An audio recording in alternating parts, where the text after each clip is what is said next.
Okay, that means something. Good evening, everyone, and welcome to the May 12th, 2026 meeting of the Wallingford Town Council. I'd like to start by asking everyone to rise for the Pledge of Allegiance, please. I pledge allegiance to the flag of the United States of America and to the republic for which it stands, one nation, under God, indivisible, with liberty and justice for all. May we have a roll call, please, for attendance? Good evening. Allenson? Here. Carmody? Here. Fishbein? Here. Laffin? Here. Reynolds? Here. Rivard? Here. Rosacci? Tata? Here. And Testa.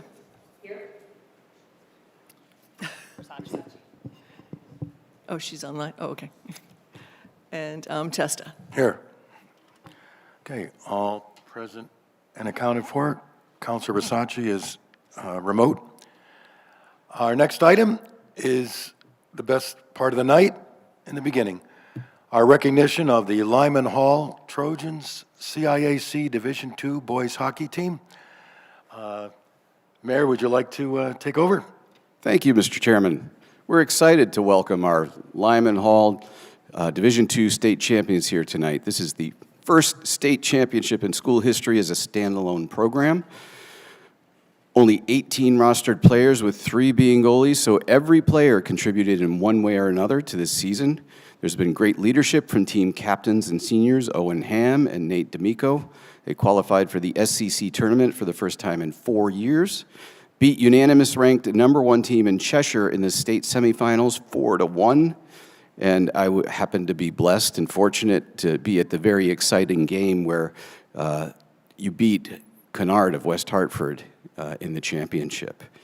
And what Coach Sagnella says about you is that you are a resilient group that learned from your mistakes and losses throughout the season and put it all together for a memorable final 4 games of the season. So we hope you're here tonight so that we can recognize you with some certificates, and we did participate, the mayor's office, in some gift recognition. So, Mr. Chairman, if you join me.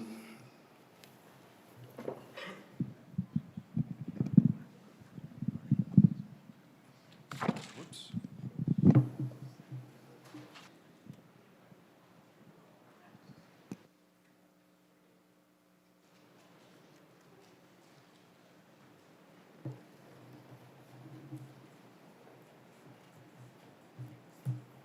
All right.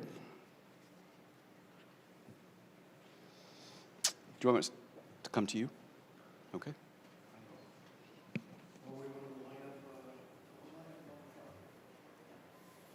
All right. I think we're in alphabetical order. So first up, Aidan Brady.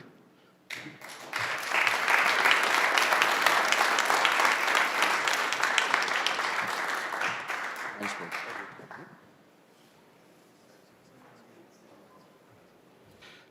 Cooper Benane, or Benane. Did I pronounce that right? Nice work.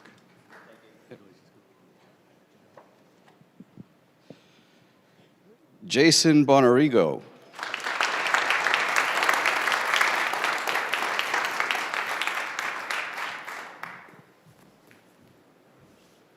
Nice work. Thank you.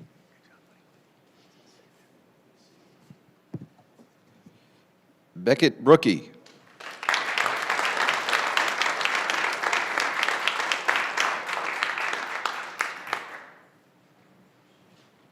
Excellent work.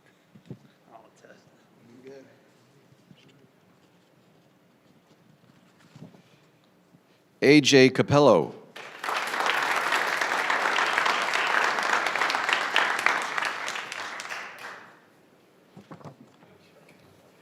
Nate D'Amico.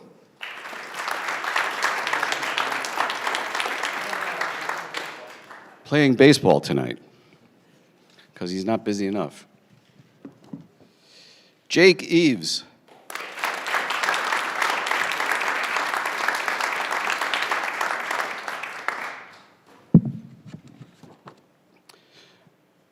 Gavin, is it Gierla or Gierla?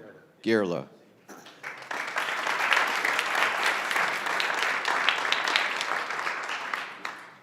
Owen Ham.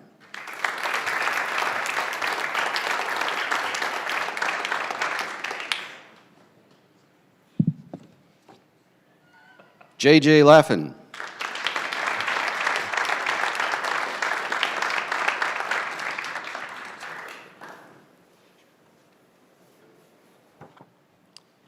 Liam Laffin. More for baseball. Carson Lamb.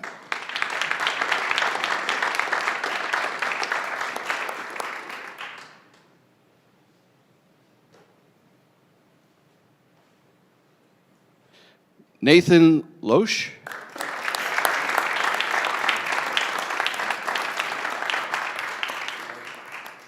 Nice work.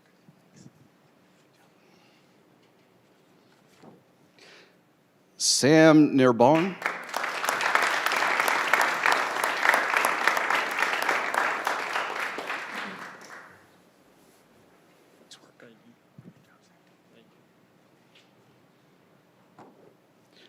Jake Poloni.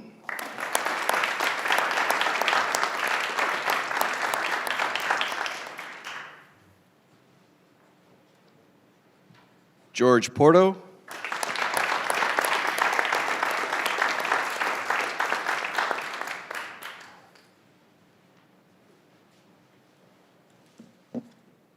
Jake Stairs.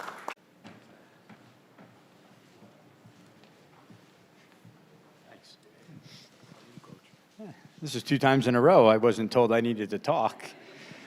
Well, first, I want to thank the town council, and they actually helped contribute for our banner inside the rink because we are one sport that does not participate at Lyman Hall. So we're at Northford. We get a banner there. We also have one at the school the school pays for. So thank you, and they're also helping out with some of our bling purchasing. So thank you. Yeah, Mayor hit it right on the head. The kids were fantastic this year. No one in the state thought we'd be here. It's been a fun tour between the Board of Ed hosting us, go to the state capitol, and we have a good amount of returners next year. So hopefully, we're not going to jinx anything. Hopefully we'll be back, but our baseball team will definitely be back. So yeah, thank you. Congratulations.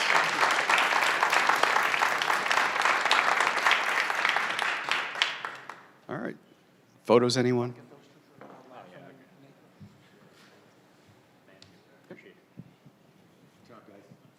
Thank you. Thank you.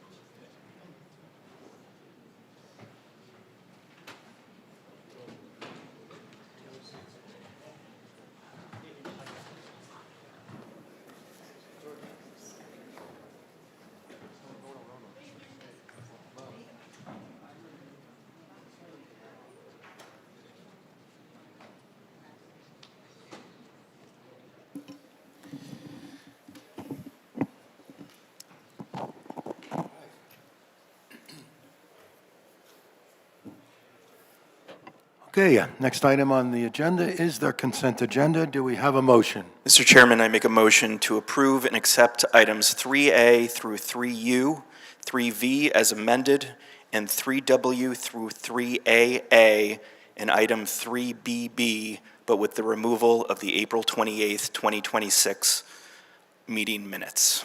Second. Okay. All in favor? Aye. Aye. Any opposed? Okay. What's that? Yeah, but I was thinking of we didn't formally remove those minutes from the agenda. Did we want to discuss them?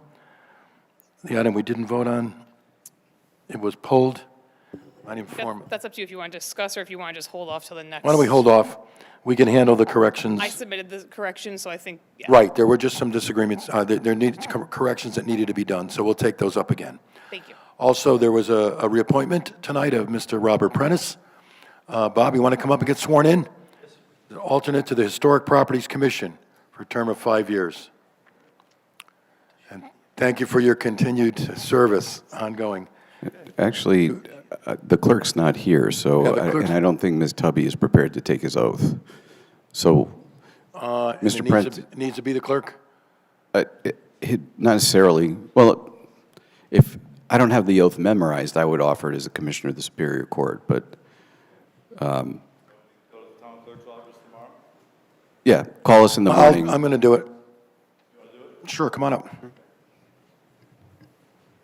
Please raise your right hand. Do you solemnly swear to fulfill the duties of the position to which you've been appointed to the best of your abilities? So help you God. Congratulations. I think that's what it is. Not going to make you take another trip. All right. Thank you very much. There were no formal items removed from the consent agenda, so now is the public question and answer period. Does anybody have any questions or comments for the council? All right. Item 6. Discussion and possible action regarding collective bargaining tentative agreement between the Town of Wallingford and IBEW Local 420, effective from September 1st, 2025 to August 31st, 2028. Second. We'll have our Human Resources Department. If you identify yourselves and share what you have for us, please. Yes, good evening, Jim Hutt, Town HR Director. And Jake Arborio, the General Manager of the Electric Division. We're here tonight to seek the council's approval for a 3-year contract with IBEW 420. This is the group that represents the line workers and electricians for the Wallingford Electric Division. The contract is to run from September 1, 2025 to the 31st of August, 2028. Some of the substantive changes that were negotiated between the parties where there were several matters pertaining to safety, clarifies the employees' responsibilities for maintaining their CDL Class A license, clarifies the work to be performed by single callmen, and establishes a procedure for requesting additional resources. An increase in safety shoes from 250 to 300 effective upon signing, and provides language for the implementation of GPS technology. For the wages, the first year, effective 9/1/25, there's a wage adjustment for the positions in the bargaining unit. The general wage increase for that year is 0%. Year 2 and year 3 each are 2.5% per year. For health insurance, effective July 1/26, copays for prescription drugs, post-deductible increase from $1035.50 to $1050.75. Effective January 1/27, implements a 4th tier for specialty medications that's capped at $100 per prescription, and employee cost share increases effective upon ratification to 17.5%, and then 1/1/27, it goes to the 18% level. There was a few other changes pertaining to hours of work, increases the meal allowance from $11 to $15 per meal, and provides for 45 minutes of pay at the applicable rate if an employee misses meals. And it incorporates the Connecticut paid sick leave law into the contract and increases sick family usage to 5 days effective upon ratification, and then employees can use their sick time effective upon accrual. And we'll take questions if there are any. Councilor Tata. Thank you, Mr. Chairman. Good evening again. I just wanted for clarification, so this is completely supported by ratepayers, so that includes wages, benefits, insurance. Nothing is coming from tax money, correct? That's correct. It's 100% ratepayer funded. Great, thank you so much. And also, I just wanted to know, I know several years ago, we talked about, competitive, we wanted to make sure we had a competitive rates for the electric, the line workers, and this group of people, and it seems like we've gotten there, so. That's correct. Appreciate your work on that. Thank you, Mr. Chairman. Okay. Councilor Allenson. Oh, okay. Anyone else? Anyone from the public? Okay. My understanding is this, unless we vote to deny it, this will take effect in 30 days. Is that correct? It'll take effect on May 28th. May 28th. It'll be 44 days from the signing of the TA. Very good. Okay, well, thank you very much Thank you. for your hard work on this.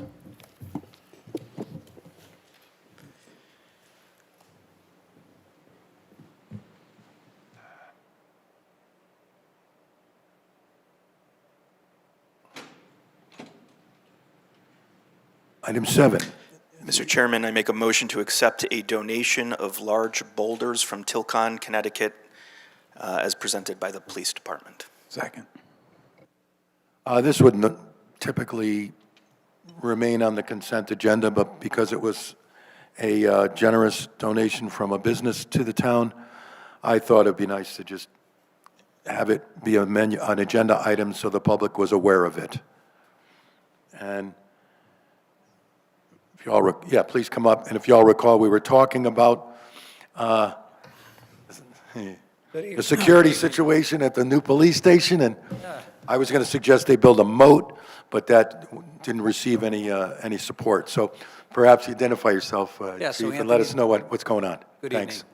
Anthony DeMeo, Deputy Chief of Police. Good evening, Mike Calvolpi, Captain. So, yeah, we were looking to enhance the perimeter security of the police department, especially on the employee side of where the gates are. And in doing so, we explored several options, one of which was an idea I got from Veterans Park, where the large landscape boulders are present.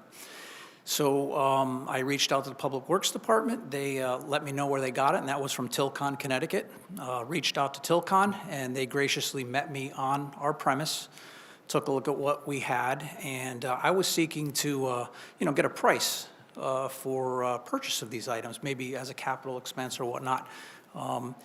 But a couple of weeks after I met with them, Gina D'Amico of Tilcon called and said that they wanted to donate the boulders to the police department, which was very gracious of them. So we're happy to and hopeful that they get approved.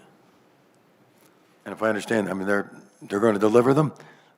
No, they're not Oh, going to okay. deliver them. Okay, Yeah, so so- I've also reached out to the Public Works Department, spoke with both Rob Bolchamitis and Steve Palermo, and they have agreed to do the transport for us. We'll work out the semantics. The pavement on the road is a little bit new on Barnes Road, so we may have to wait until the fall before we put them on, but that's something that we can work out, but they definitely will do that for us. How many are there?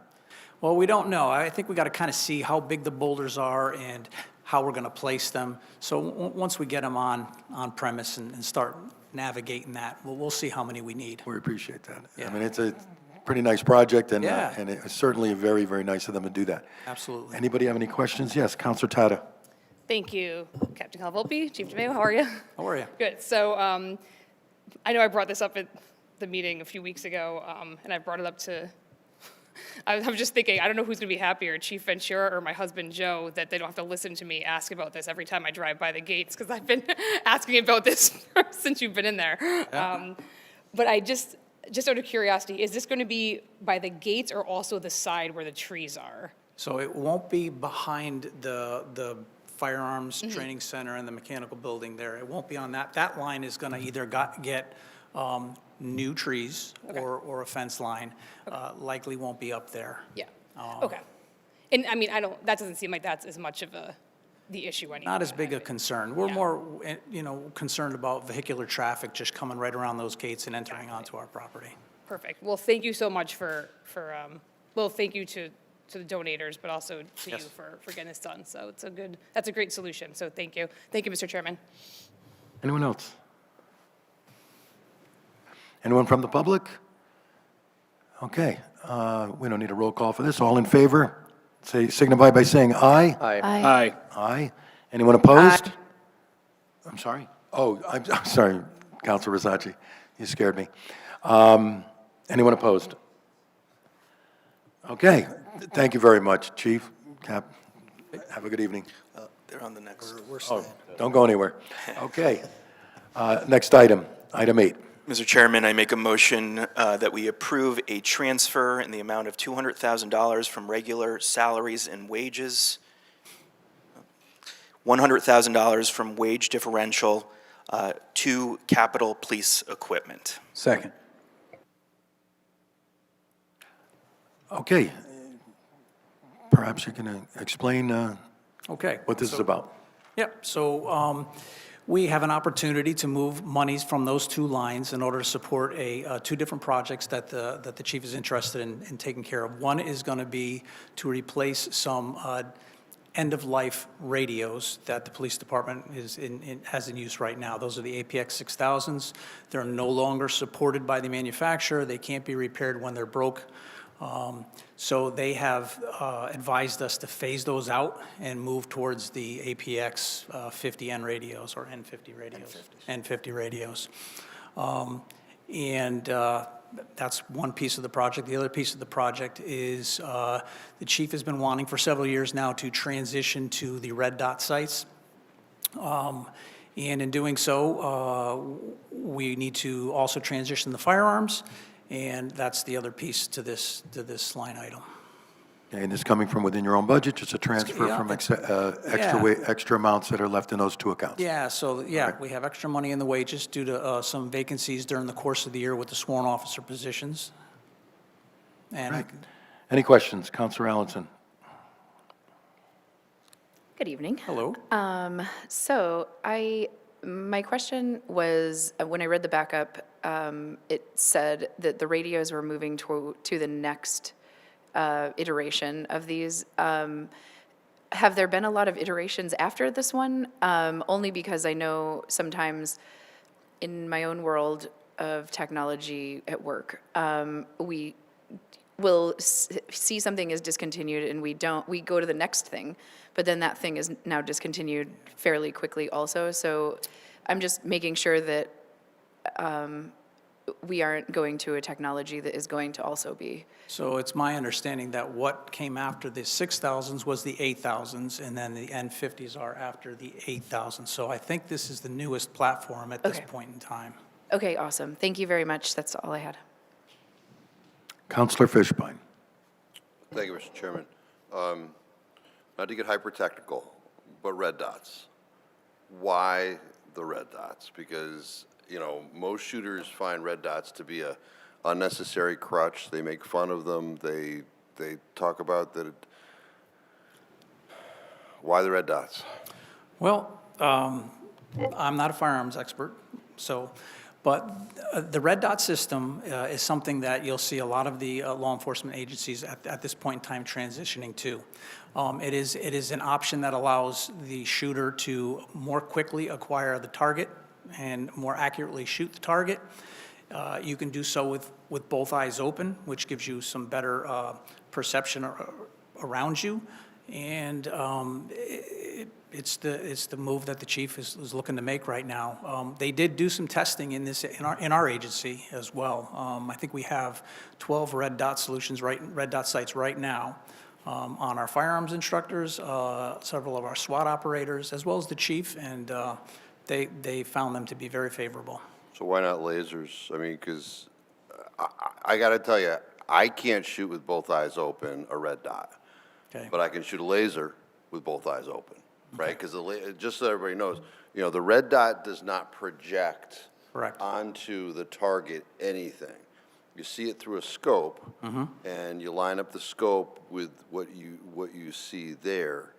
And in fact, I don't know anybody that shoots both eyes open with a red dot. So, are the state police using red dots?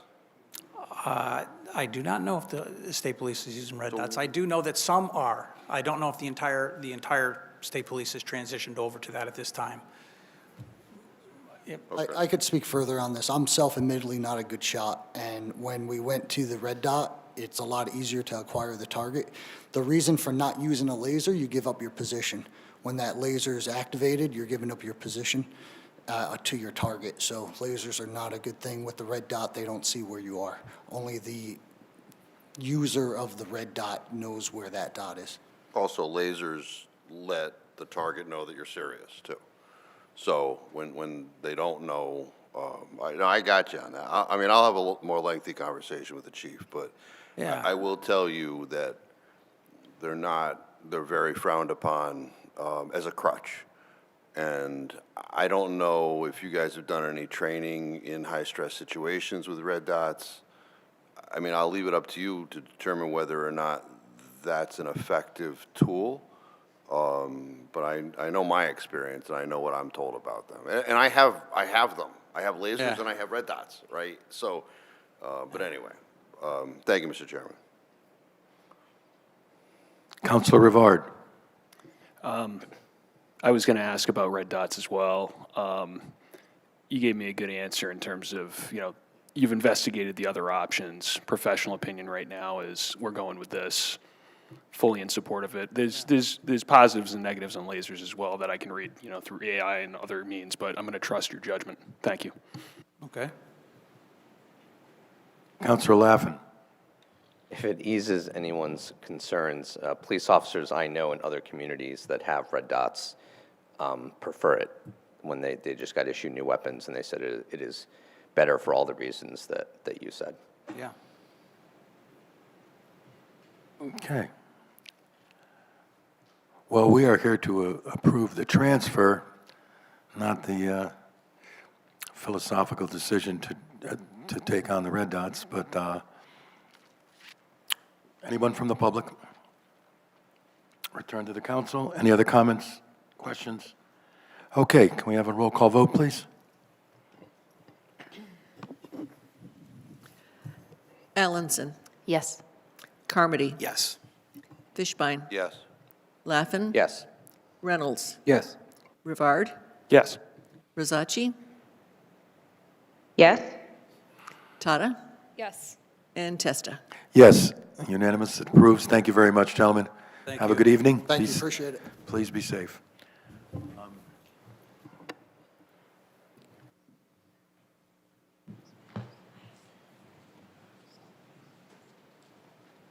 Camera's off, okay. All right. I believe that's it, right? Okay. All right, the next on our agenda is going to be the adoption of our budget with a number of motions, but we do need to have a discussion, get some clarification on some things. At this point, Mr. Mayor, Mr. Senna, would you be kind enough to give us a brief update on the effects of the votes that the legislature made about a week ago, and what that means, and what additional funds are coming to Wallingford, and what would be the use of them, so we can talk about that, please. So the legislators were, the intent of the bill was to increase educational aid to help towns reduce the tax burden. So we were allotted $851,446. Okay, and there's been we had a lot of discussions, there's been a lot of back and forth about any potential conditions for that money, how it should be handled, whether it was, should be handled separately from the typical cost-sharing funds. Are there any conditions to this? So it needs to be spent on education, but it's, a lot of towns are not in the same situation as the town of Wallingford, where we've fully funded the Board of Ed. So some of the supplanting language you're seeing in the bill that was removed is for towns that, if we flat funded the Board of Ed, we gave them nothing in this budget, and then the state gave us this $851,000, then we would be required to give that to the Board of Ed. But since we are way above and beyond that, what they're saying is we can use this money to reduce the mill rate. And what about additional funds for the town general government? So for the town government, they reduced our pilot revenue by $158,697, and they increased our tribal gaming funding by $270,800. There was no strings attached to that money. What's the net increase?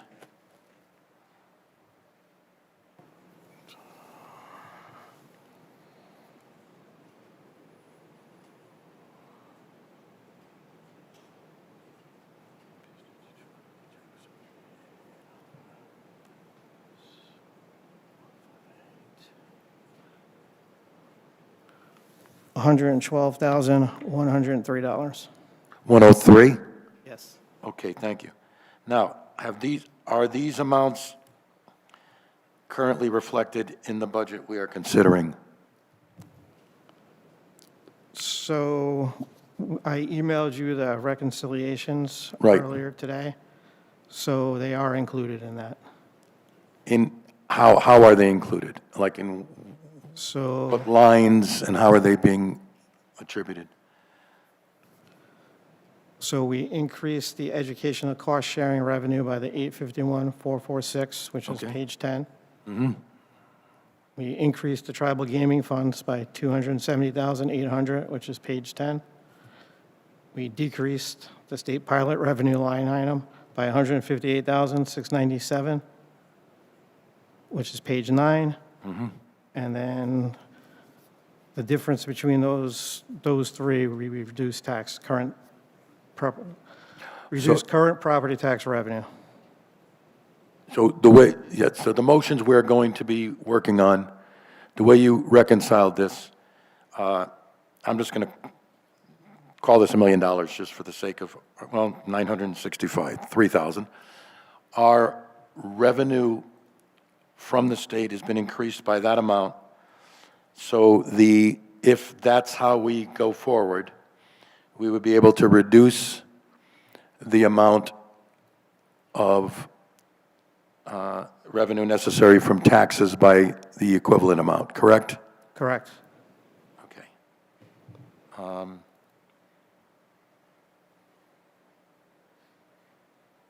Okay. Now, I'm just sharing all this, we had considered different things that we could do with this, but at the time, we weren't sure how the money should have been handled. We wanted to make sure the Board of Ed remained where we left them at the motions meeting. In other words, funded at their strategic budget level.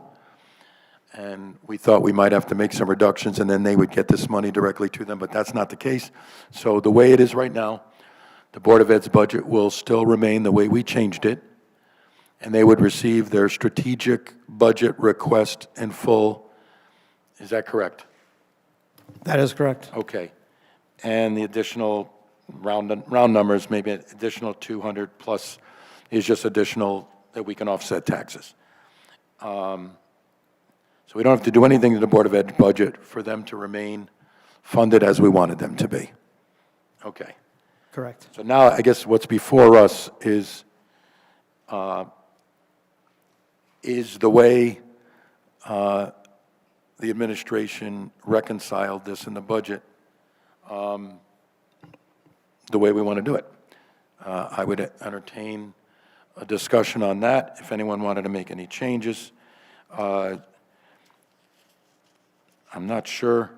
Well, let's just put it this way. The only other alternative, substantial alternative, would have been to reduce the amount we were taking out of reserves by this amount.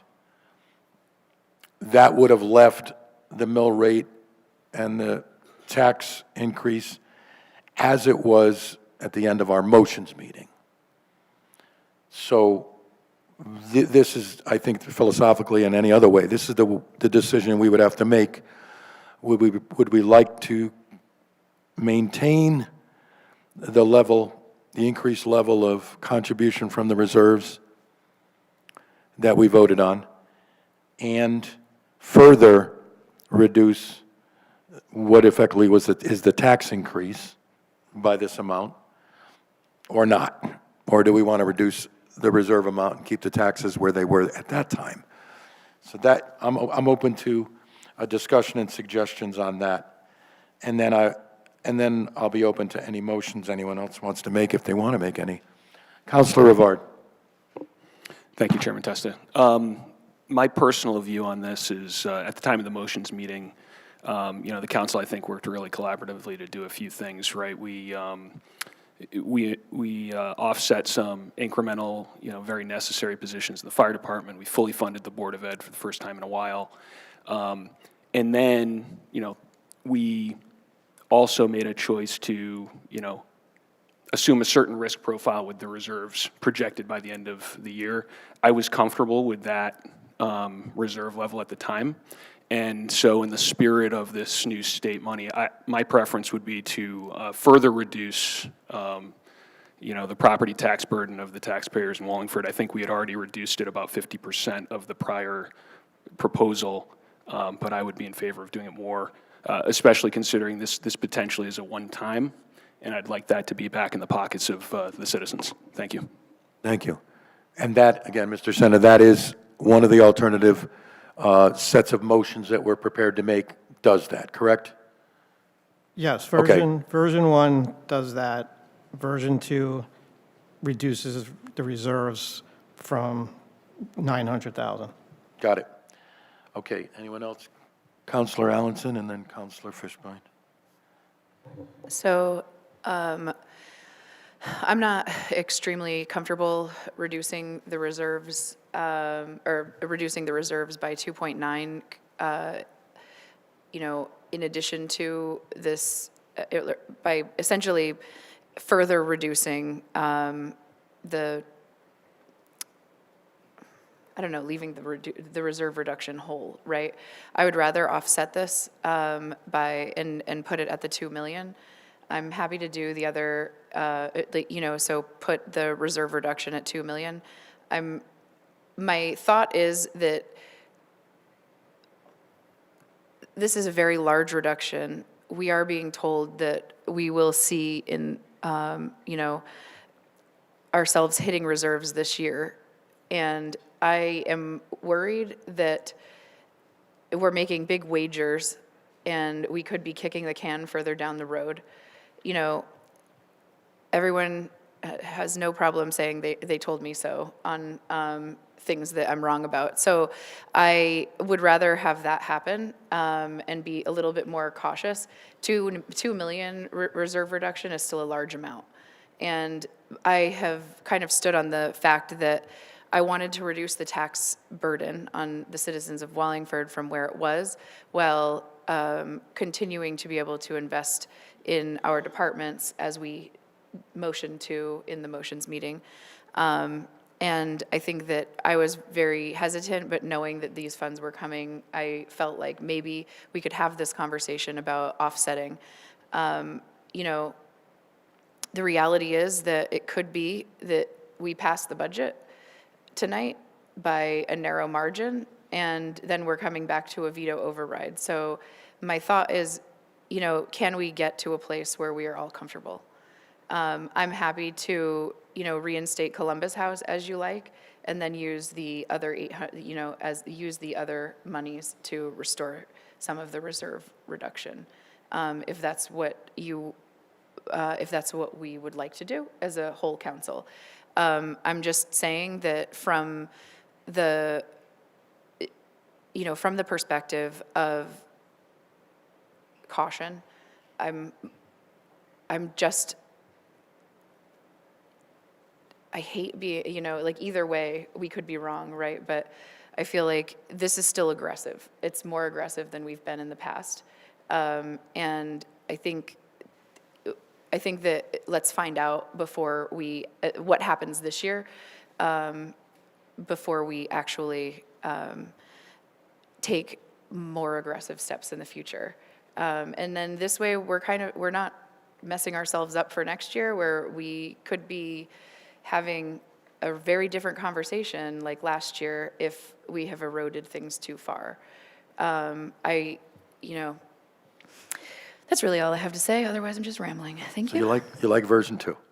Councilor Fishbein. I like V2. Thank you, Mr. Chairman. So first of all, I appreciate the money that we got from the state.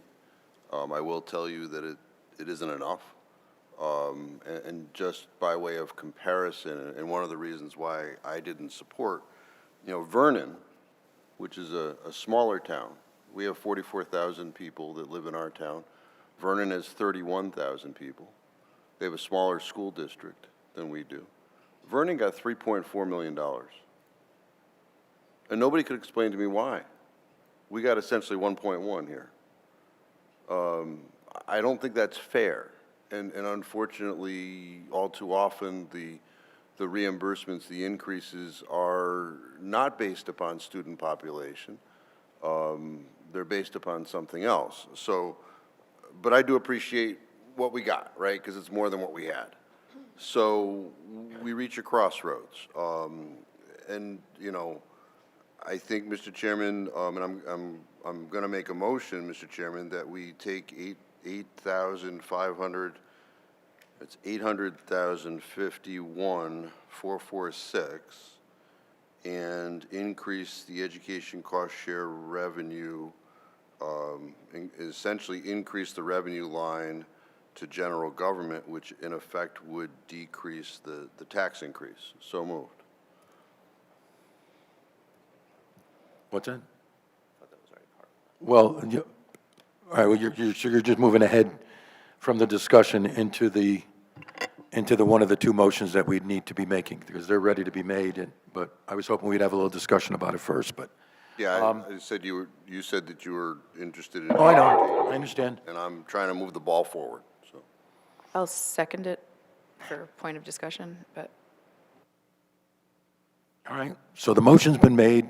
Basically, we're discussing the same thing now with a motion on the table.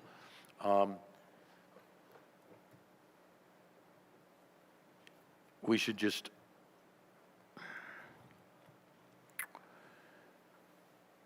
I'm just wondering if we, procedurally, do we need to word it as suggested by So that's, controller? so that, what Councilor Fishbein just proposed is, that's happening in version 1 of. Right. Of this document. However, if I may, Sure. version 1 per se has a lot of other things. So all I've done through the motion is to carve out that particular portion and move where that money should go. That's all that the motion does. But we had the motions meeting, which is why this thing has been proposed, and then we usually do the motion, not in pieces, the whole motion. Understood, but I understand that what happened from the motions meeting is going to be upset in other fashion this evening, so I guess we are in a different place. I'll defer. I'm sort of not recognized, sort of speaking, so I'll. No, you are. I I'll recognize throw you. it back. No, I recognize you. Yeah. You're having a Okay. conversation. So,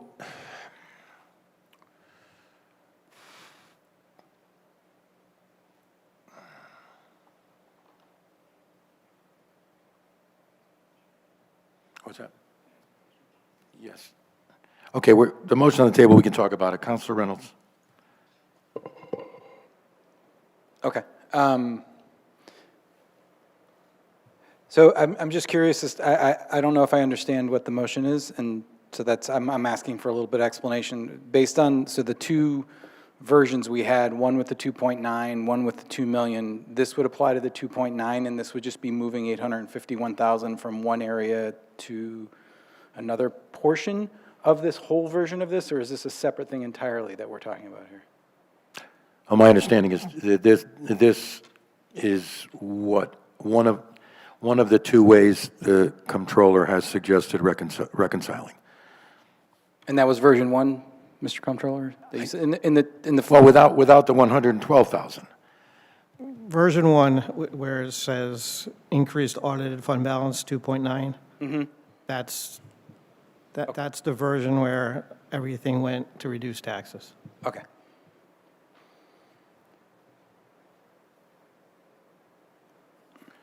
What, it does not address the 112, 103, the way the motion was made, correct? In the reconciliation, it does, because you'll see that it's increasing the tribal funds, it's decreasing the state pilot. And then the difference between those numbers are up in the tax number.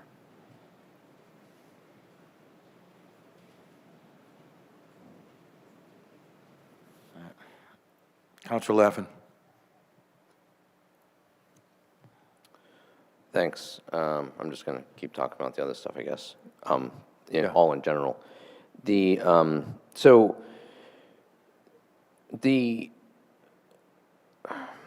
I read or I saw that we were getting 1.122. You're reconciling at 9 plus, and sorry if I missed. It goes into a different area.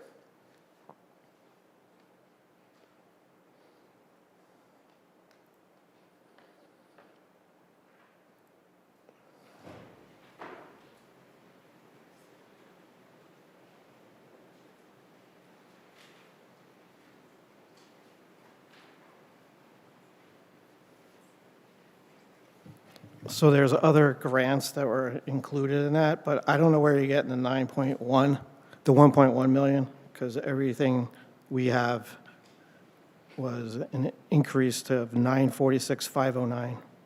Mine is, my reference is from Governor Lamont's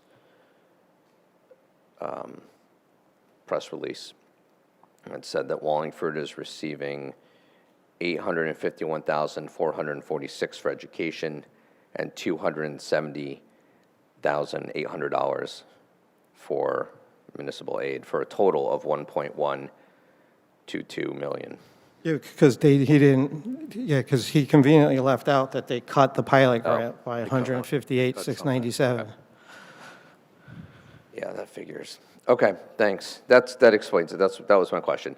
So, obviously, I'm concerned. I agree with Councilor Frischbein of the original $272 million municipal aid package. Wallingford ranked 100th of 189 per taxpayer and per resident. We happen to be 100th in both.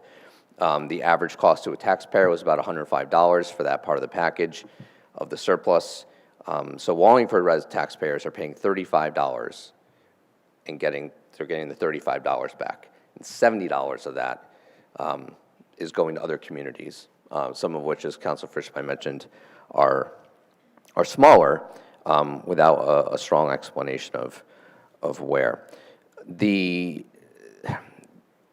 greater concern, last week we were meeting, we had all the motions meetings, and I really tried to enter the conversation as a genuine or authentic participant,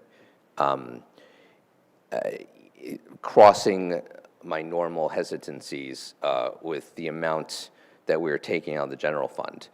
The 1 million was a stretch for me, and then it jumped to 2.9, lost that battle, and I figured, well, let's keep collaborating, and let me think about this.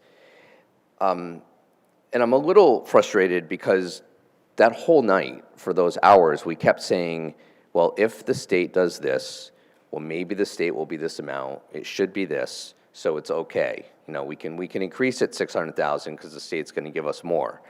And so the state gave us more, and I don't agree with let's just throw it on top of the 2.9. If any, we should be carving that down. The 2 million still makes me nervous. I wanted the 1, and so the whole thing is just kind of falling apart in my head with a sour taste. This is a one-time. This municipal aid package is a one-time grant, basically, and we're using it. If I may, I'm sorry to go ahead, interrupt, please. but you are correct. So next year's budget, we probably can't use the 2.9, and then on top of that, you've got $1 million that's going away. Right. So now we're $3 million down. Mm-hmm. This year, if we said 9 from the general fund, if we use any of that in this budget, right, which is likely, then we're shaving even more off next year. The budget, this budget is increasing over last budget, which ran, into the general fund, reducing the general fund. I'm sorry. So this budget likely would too, especially since we're increasing the amount. It just makes me really nervous, and I don't think that's the way that we should be trying to. That's not the fiscally conservative side. I think we need to approach this more, not Republican, Democrat, conservative, but more hedging our interests and hedging our bets on how much revenue is going to come in and what our expenses are actually going to be. So I'm definitely not in favor of the 2.9, and I'm really wrestling with the 2 as it is, especially because I thought we got $1 million, we could shave it all off. We could cover our additional education expenses, the firefighter stuff. We can use that from the state. I know that's recurring. Those are recurring expenses, so that stinks because we're not getting that money back next time. But I think it just opened up a different can of worms of how we view things differently. We're just going to pass the money owed to the next. I don't want to say the next generation. It's next year. It's not going very far, right? The next budget. It's just, I've seen too many of these, and I just have a really bad feeling about it.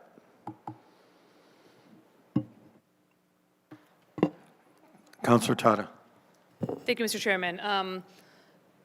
So a few things. First of all, thank you, Mr. Senna, for clarifying the numbers, because I too had the governor's press release and thought we were getting more, so it was very convenient of them to leave out what they cut, but publicize what we were getting, so that's helpful. That's the state for you. I have kind of some notes that I want to say about the general budget, but for now, Mr. Chairman, I'm just going to leave it to this motion on the table. So my one question about this is that, and this is probably for Mr. Senna, if the council's budget were to not pass tonight, then I just want to make sure I understand where the state money would end up. So let's say the mayor's budget is the budget that stands. Would that then state money just become basically additional revenue, because there's not going to be any changes to the mayor's budget due to this? We would just end up, hopefully, with that much of a surplus if everything in the budget was spent, correct? That's correct, but, we would probably, you can do an additional appropriation in the year for that money. You could, if the council wanted to spend that money, you could, after the budget is passed on July 1st, you could add to that revenue account and then add to the expense account. It would have no effect on the taxes. Okay, but if we did want it to just sit in the general fund because we've already... Then it would just flush into fund balance. That's, okay.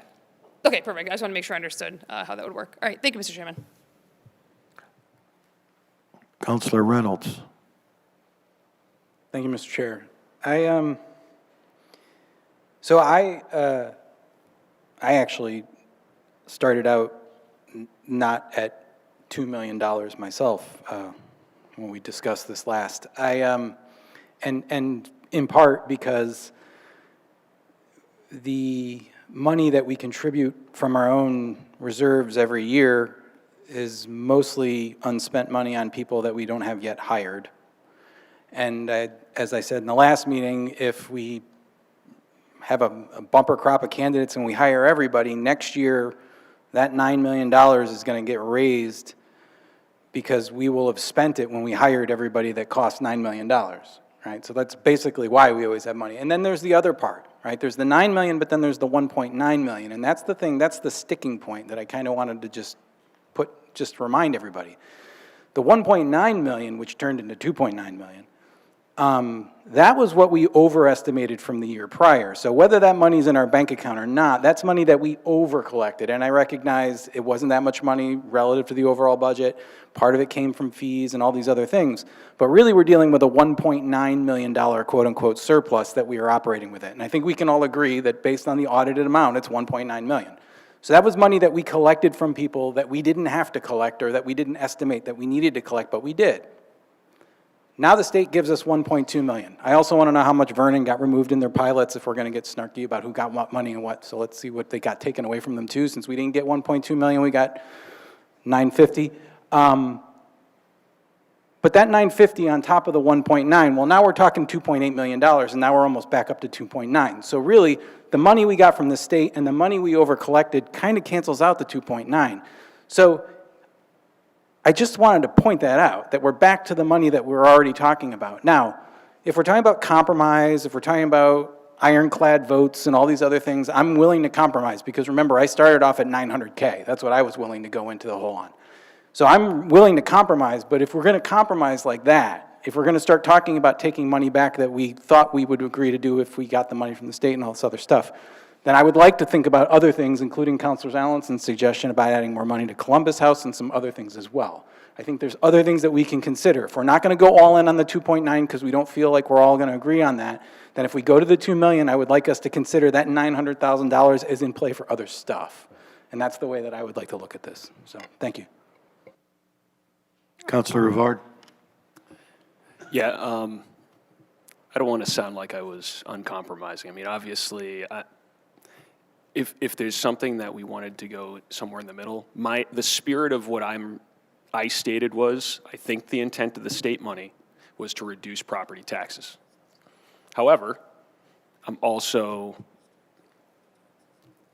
I'm a bit of a centrist on the revenue fund at the same time, so I'm open to other suggestions if we think we can get there. So I mean, I hope you know by now I'm a compromiser in most cases, but I want to maximize what we feel comfortable giving back to the taxpayers, because it's been a couple tough years, and we all have talked about it, and it's not anyone's fault. I mean, costs have gone up and other things, but I would just ask everyone, as we're trying to solve on something tonight as efficiently as possible, we try to maximize what's left in people's pockets. I'd rather people be able to invest their money than it sit in our account unused, to be honest.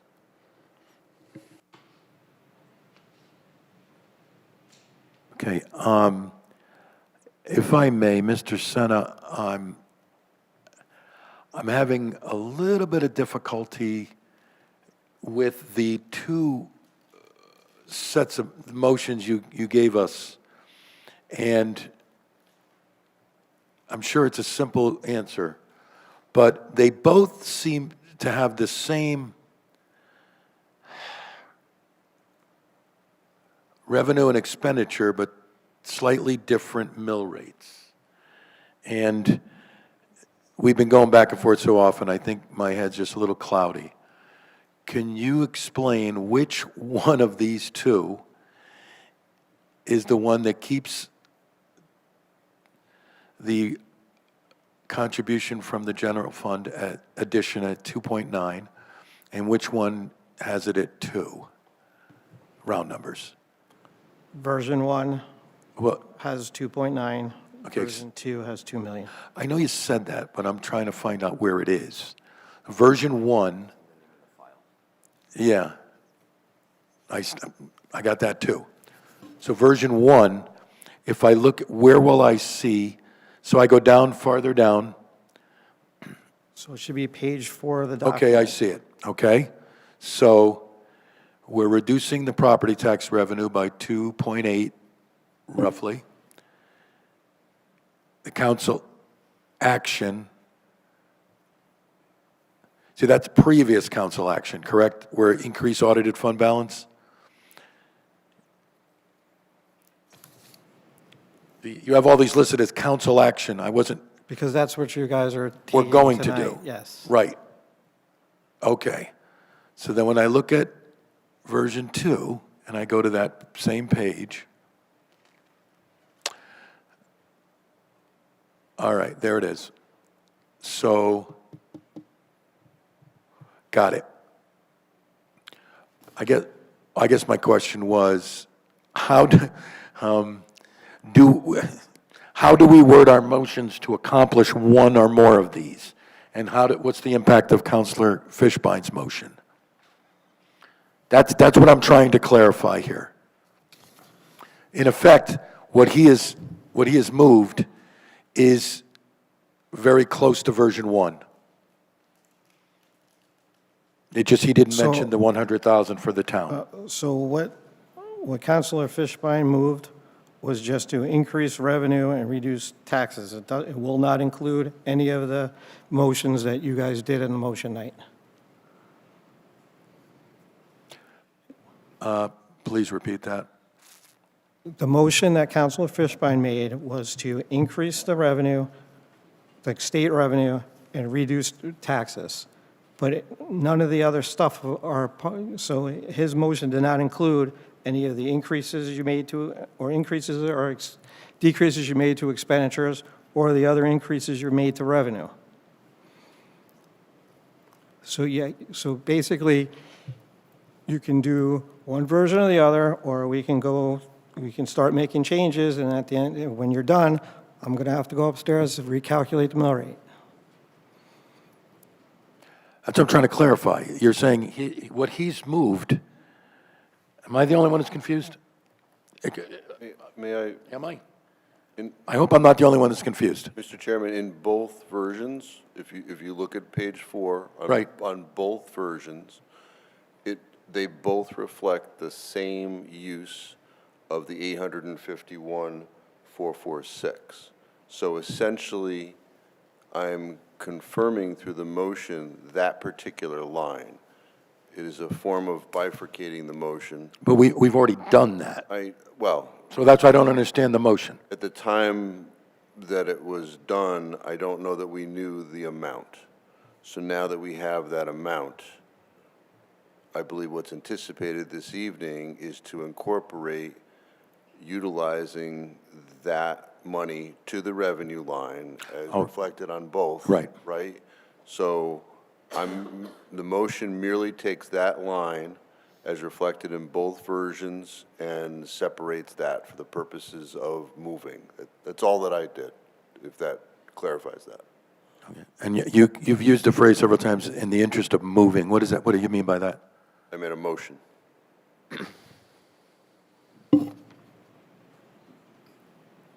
And you made mention of moving this along, so I was just trying to, Yes, in your introductory remarks, you had said that you were entertaining conversation and motions. We heard some conversation, and I felt it was appropriate to add my 2 cents and to make a motion. Gotcha. So, moving it along, that's all. very good.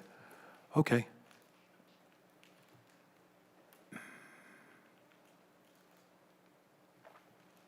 Councilor Laffin. If I can clarify or ask a question of Councilor Fishbein. So because this appears in both packages, this dollar amount, this is also your way of participating in the affirmative for receiving this income versus you may be in opposition to a lot of the other elements of the, right. So that's what he's trying to do. He's trying to say, I support this part, but I'm probably not the rest. That's all. He's just trying to help it out in that sense. Well, what I'm trying to clarify is, if we look at the reconciliation pages that Mr. Senna prepared, Mr. Senna, are you saying that a bunch of those things that you show as having be council action will not be taking place unless we make further motions? Yes. Well, that helps. What's that? Divided the question. Yeah, I understand. What's that? Yes, Councilor Rivard. We'll end up having to vote on this particular motion on the table. My preference would be to vote on one of the packages or the other as a collective. So, I'm personally willing to vote no on this one option so that we can get through all the motions as a package. It doesn't mean that I'm against accepting the increased state money, considering I just said how I want to try to reduce taxes to the maximum extent with it. But I would, I'd say, I would move to take this to a vote, and then let's entertain another motion on the full budget package for all those who participated fully in the motions workshop, which the public should review, because I think there was a lot of thoughtful discussion there. Right. Well, and my intent early on in opening the meeting was, or opening this discussion, was to throw everything out on the table again and get clarification as to the implications of anything we do, as we had done in the last meeting, with the full understanding that then motions, when I said I'll entertain motions, I was thinking, we want to make a change to one particular small item, that's not part of the state money. But I just wanted us to throw it all around and have the open discussion. But that's okay. So I personally, I'm in favor of a package motion as well, but I'll remain open for discussion. Anyone else have any comments on this particular motion? Anything from the public? All right. So we have a motion on one item to increase the Board of Education cost-sharing revenue line. Make sure, correct me if I'm not getting this correct, by $851,446. Can we get a roll call on that? Oh, I'm sorry, Councilor Tata. If we're going to be considering the package motions, which kind of includes this, what if one of these passes and the other one doesn't? Now what happens? Because I think, would the whole package fall apart, or is it? Anything can happen. I mean, yeah, anything can happen. We'll get there, but. Well, because I'm hearing, I heard Councilor Rivard said, like, possibly voting no on this one, but voting yes to the package. Well, one could still vote to do this, what this motion is asking for, as a part of a larger. So they're not in conflict with each other as if. No, I think a more all-encompassing motion, this would be a part of that. This is just, with this as an isolated item. Okay. That's how I see it. Okay, so you could vote on the merits of this one item and then vote on the next one. And if they're in conflict with each other, then the math is still the same. It doesn't ruin the entire package, in other words, no matter what way this particular one. Correct, Mr. Senna? Whether this motion passes or fails, it would not affect the passage of the package motion, correct? It all depends on what you're doing. So we really can't vote on the revenue budget if you're planning on doing something to the expense budget. Yeah. So if you're going to be making changes to the expense budget, I would take care of that first, and then we'll deal with the revenue side. But you guys might, I'm just not, I guess you can, if you're going to vote on the increased revenue, then I would do all the revenue changes, not just the education, with the decrease in taxes. Which we could do when we get to that part of the meeting anyway. Correct. I guess I don't really understand the point of this, besides the fact of saying that one is in favor of accepting the state money. I don't want to put words in anyone's mouth, but Yeah. I'm not seeing the point of this myself. Yes, Councilor Fishbein. Just to answer the question about whether or not they're in conflict with each other. If the motion on the floor fails, but yet is resurrected through a package, and the package passes, it's not in conflict. Just to be clear, if the motion passes, it gets incorporated into the package because both packages reflect what the motion does. So that's where we're at. I don't understand why you're doing it, frankly. Because it just complicates things. But and I don't think I'm the only one who thinks that. And I'm just trying to reconcile. I'm also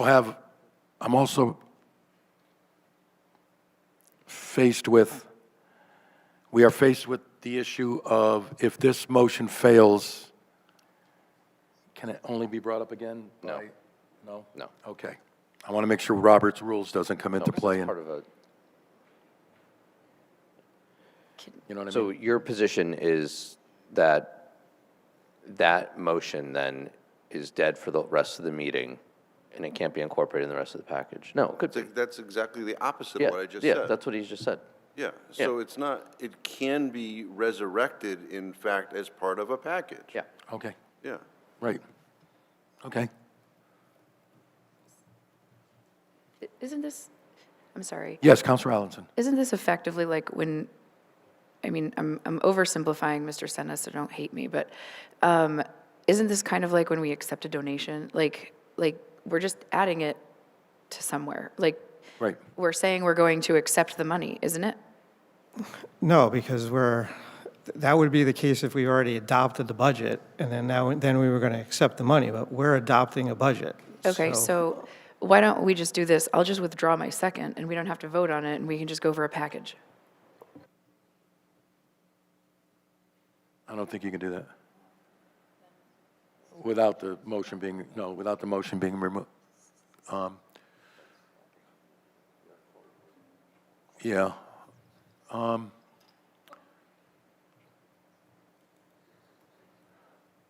It's just looking over numbers and trying to find the smoothest way to get where we want to be.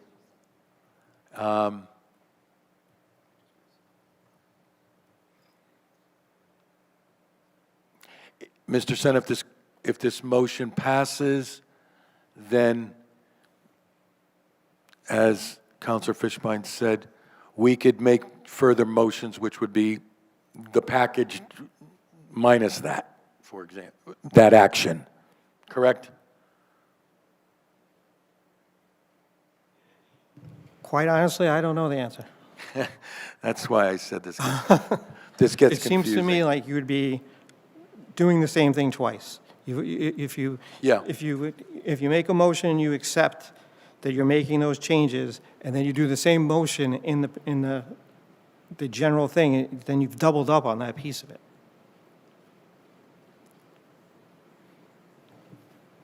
I'm going to call for a roll call vote on this one motion right now, please.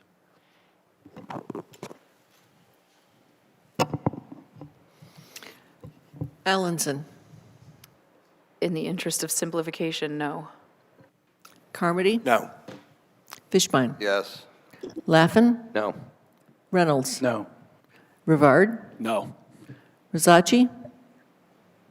No. Tata. Yes. And Testa. No. Okay, so let's move on. Now, Counselor, you're now on the council, Mr. Senna. Mr. Senna mentioned, maybe in the interest of order, we should think about any potential motions or that might be made regarding increasing expenditures. I'm going to take it that way. Is anybody, because that's going to make another change, and then we'll know what we're dealing with. Did anyone have something they wanted to do? Now, again, I Can I can't ask a speak for question? anybody but myself, but I think we all seem to be in agreement with the Board of Ed money to a degree. It's going to go into that line. Then some other lines we have to play with, but we still had that 112 of additional town money. So, are there any motions anyone want to make? Anybody would like to make regarding that? Councilor Reynolds. Mr. Chair, I'd like to make a motion that we add an additional $50,000 to the Columbus House budget. That was $60,000 in the mayor's original allocation. Second. Okay, that motion's been made and seconded. That would increase the expenditure line by $50,000, presumably offset by the additional state money, and we just make that change by decreasing the amount added to state reimbursement by $50,000. Any discussions on that one? Yes, Councilor Tata. Thank you, Mr. Chairman. So, Mr. Senna, this messes up the whole package, correct? That's already in the package. What is the The extra? 50,000's already in the package. Well, how did that happen?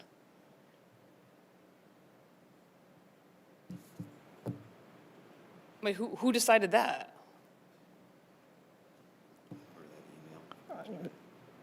I got an email from the chairman, too. Actually, that was in the memo I shared with all of you, that it was something we would like to see done. Yeah, but we didn't even talk about it. I mean. No, that's what we're An talking about. email from the chairman is not, I mean, that's not a public meeting. Well, this hasn't been approved yet. Yeah, but well, I asked them to- apparently it's in the two motions that are before us, is what You I'm could hearing. take it out. You could take that amount out if you don't approve. No, but, hang on, no, I mean, the chairman sends an email saying this is what the Democratic councilors would like to do, and that makes it into the motions from the comptroller? That's what happened?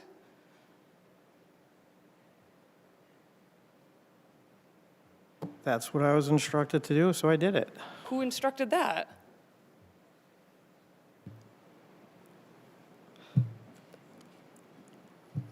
That's, I did what the email asked. I can take it out if you guys don't want, you have to vote on it. If it's not part of the package, it's not part of the package. Well, I mean, what else now is in there that I didn't realize was in here? That's my the only concern change. now.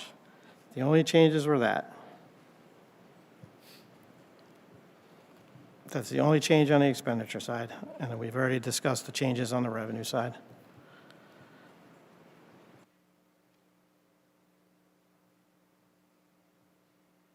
I mean, this doesn't give me a lot of faith in any of this, honestly. There was a discussion after a meeting one night that I walked out on because I thought it was an illegal meeting where there were numbers being discussed and I walked out. Now I'm hearing because an email was sent from the chairman, we had things added to something that was never discussed and it was never brought up. But it still hasn't been approved. All right, so how would I have known that so we left the motions meeting. The council made a bunch of motions and we voted. That was what I assumed, and that is what always has been the case, that the comptroller then puts into his motions package that we vote on tonight. Now, because of an email that was sent between meetings, there were things changed that were not voted on at the motions meeting. I mean, am I the only one who has a problem with this? I'll agree with you. I thought I'll take the blame for this. I totally take responsibility for this in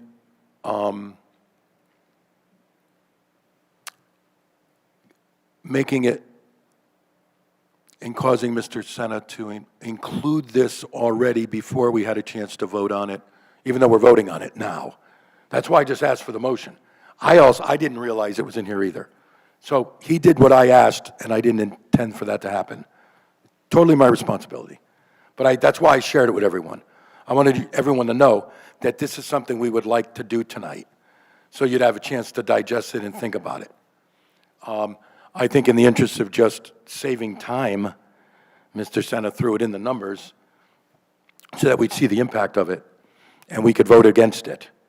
It's not going to pass without anyone knowing about it, which is why we just made the motion. But had the motion for Columbus House not just been made, it's still incorporated into the package from the comptroller. So that very well could have passed, and we would not have known that that was a change. So my point is, when we leave the motions meeting, we assume those are the only changes that we will be presented from the comptroller. And now I'm hearing that's not the case, which doesn't give me a lot of faith that there's not other things in here that I'm not aware that are in here. Right. And that I will take responsibility for that in just making it confusing for the controller. There are also other changes in here, obviously, based on all the state money. I mean, he has put together a package here that none of those amounts were voted on at the motion meeting either. So we're here to, as I said, we're here to discuss them on how we want to apply. We didn't make a motion to apply the state money anywhere yet. We're doing it in these package motions or in other ways. The 50,000 was, as far as I knew, and that's why I shared it with everyone, that we were going to propose that and ask that be agreed upon tonight. And if there was any others, I figured, well, people would share them as well. The fact that it made it into this package is a reflection of my not being clear enough to Mr. Senna on how I wanted it presented. I'll take full responsibility for it. Because, I mean, that makes that a lot easier to get into the budget, whereas, you know, if I had a suggestion and it was, you know, any other suggestions now have to be, this house has to be changed, whereas Right. this is already in it. Right. But I actually asked for a motion for this without realizing it was already in here as well. So I caused the confusion, but we weren't trying to pull a fast one on anyone because we literally just made the motion to do it with the expectation that it was going to be discussed. Thank you, Mr. Chairman. You're welcome. I apologize for that. But it's on the table now. So it's clearly in both packages. We just talked about not doing Mr. Counselor Fishbine's one item out of the package, but now you're stuck with another one. So we're talking about that $50,000, which has been added to the expenditure line and then been reflected in all of the motions and the final numbers. So that's what's on the table now. Councilor Laffin. So then we don't need the motion because it's already in the package, and that would be the same thing that we just shot down on the 851. Well, that is true. But I have another comment. Mr. Senna, do you have any, I don't mean like emotional feelings, I mean like feelers on what this type of budget would or could do to our bond rating? Because I'm thinking about one or two school, we're bonding big things. And I know we just did the pool or whatever, so, or doing the pool. Do you have any assessment or, feelers in the market for what Moody's is the one that does ours? And I know in the past they've dinged us. So they won't tell you what goes into the rating because it's not a set formula. So it's demographics, it's fund balance, there's other factors. I can't tell, you won't see the effect of this for 2 years. But, if the fund balance decreases significantly 2 years in a row, that is going to have an effect on the bond rating. Okay.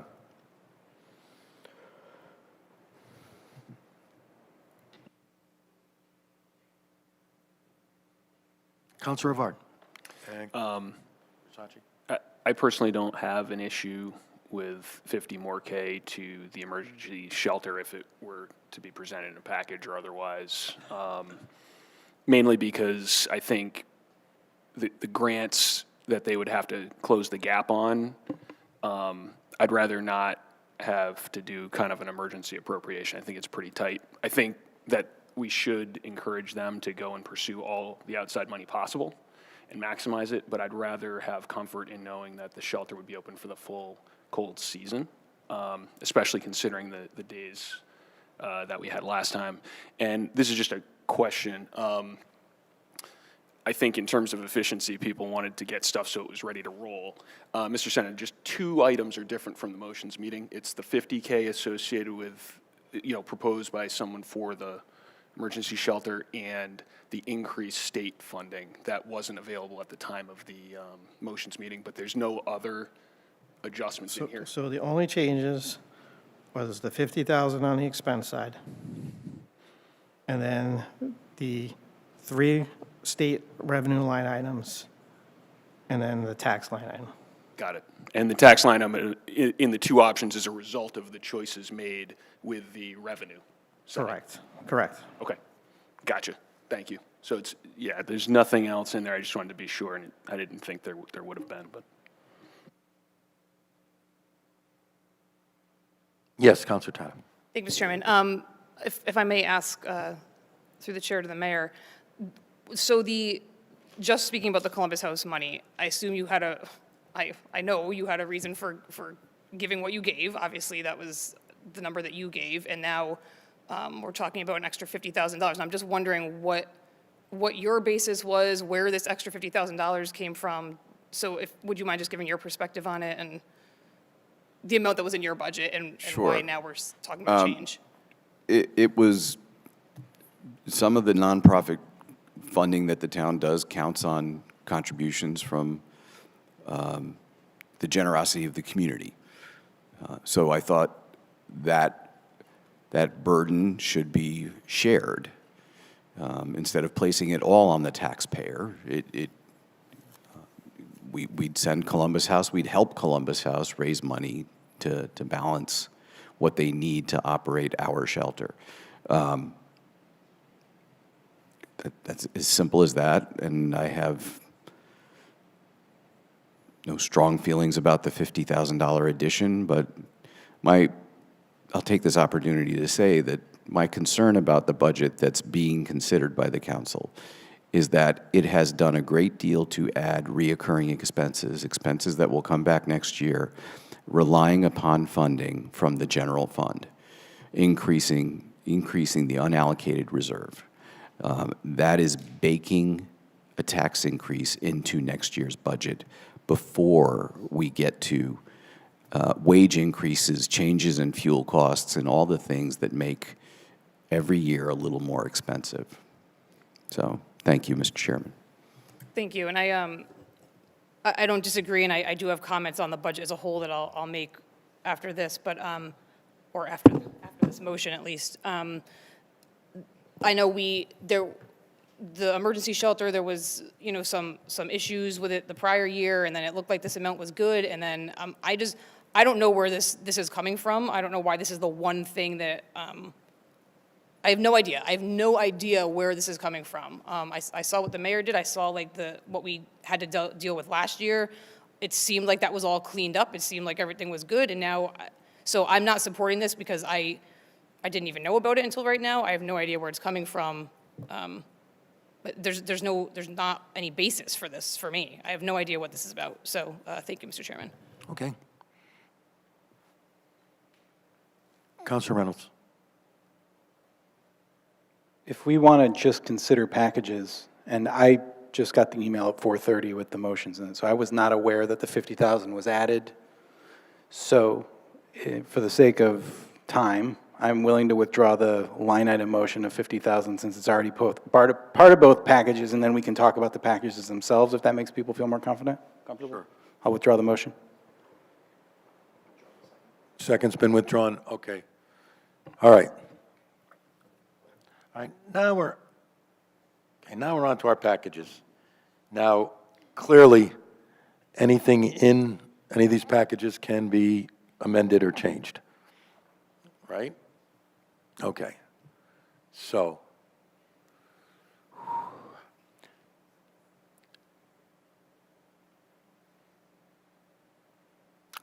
the way the motions, suggested motions are worded, we don't have to go through all the details. It references the detail sheets. So as we entertain one or two of either of these two packages, we should look closely at the detail sheet and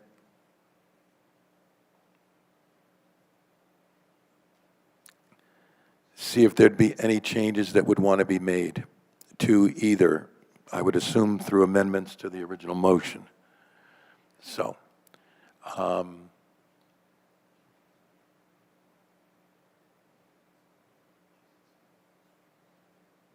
and speaking for myself, I am more on the fence than I was coming in on the general fund contribution. Because I really felt strongly about trying to reduce that tax increase as much as possible. But I knew we were really pushing the envelope with the 2.9, but I was still comfortable with it. But seeing that we have both packages here, what do you want to do? I'm entertaining another motion. Why don't you do which version you want to make a motion on? Mr. Chairman, after hearing conversation tonight, I think we all agree we want to lessen the tax burden on the citizens of Wallingford, but I'm beginning to feel more comfortable with the $2 million from reserves version.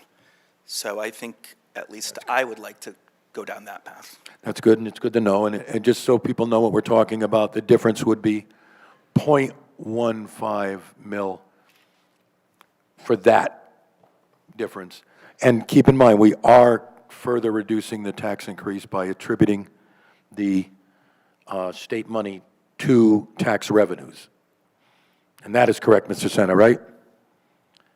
We are further reducing the tax revenues necessary because of the state money. We're applying all of the money we got from the state to reducing the tax burden as the state said they wanted us to do.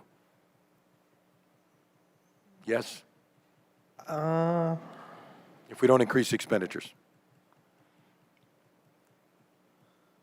With Correct. So Correct. the difference between the two things are you using 2 million of fund balance or 2.9 million of fund Exactly. balance? We're back to that. So the only difference is, well, except for the 50,000 that's in there, except for that, the difference between the two packages we're talking about is either 2 million from reserves or 2.9. Everything else, yes, and in either, all of the other cases, in all other instances, everything's going towards reducing the tax burden. Yes, Councilor Reynolds. And not to beat a dead horse, but the $2 million version is basically the same budget we passed, except now we don't need $900,000 from reserves because we got that money from the state. So that's, so that reduction in tax is what we walked out of here with, minus. Yeah, that is pretty much where, minus the where 50K, we're at. is where we were at. Right. If we went with the 2.9 package, it would be further reducing revenue collected from taxpayers by an additional $900,000. Right. That's where the 0.15 on the mill comes from. Right. Okay, thanks. Right. Okay. Does anyone else have any questions about process implications of any of this before a motion's made? Yes. Councilor Tata. So back to the, I know the motion was withdrawn, but back to the Columbus House money, because that's apparently in both of these versions. Right. So we're not going to, I don't assume we're going to start picking apart individual expenses. I think we're just going to go with what the motions Well, are as presented. if but- someone made a motion for one of the versions, then we would be open to an amendment to change it by any kind of way. Okay. So you could then make a motion to remove that 50, for example. That could be done, without a doubt. I mean, I don't like to do that. What my goal, my plan always is every year is at the motions meeting, I present every single thing I have. Whatever happens at that meeting is what happens, because I know it makes it very difficult for the comptroller and for all of us to understand the tax implications and the financial implications if we're ripping it apart tonight. So I don't want to make any changes to anything, just because I think as a courtesy to each other and to the administration, I think that's what should have happened at the last meeting. But I just had a procedural question. If, Sure. Let's say, for example, I'll just use Columbus House as an example because we're talking about it. If the mayor didn't think that that was an appropriate expenditure and we approve the extra $50,000, does the administration have to give that money, or can the administration say, I don't think that was an appropriate expenditure, and even though we budgeted for it, it doesn't get spent? That's how it works, correct?